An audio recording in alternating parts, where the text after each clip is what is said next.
नौशर फ़िरोज़ मां अव्हांखे अपडेट कंदा हलूं। रिपोर्ट करे विया सनाउल्लाह अब्बासी।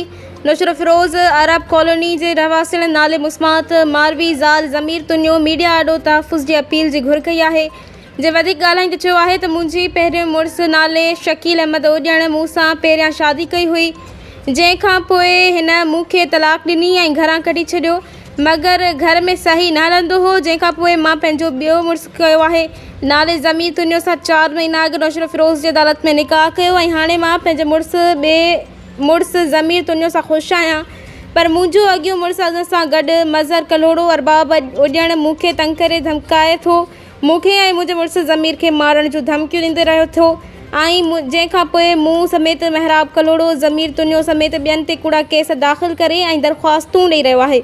असां IG Sindh DIG Shaikh Benazirabad session जज नौशर फ़िरोज़ SSP नौशर फ़िरोज़ ऐं ॿियनि वसवारनि खे अपील था कयूं त असां सां जेकॾहिं असांखे कुझु बि थियो त हुनजो ज़िम्मेवारु शकील अहमद ओॼण ऐं हुन सां गॾु मज़हर कलोड़ो अरबाब ओॼण हूंदो।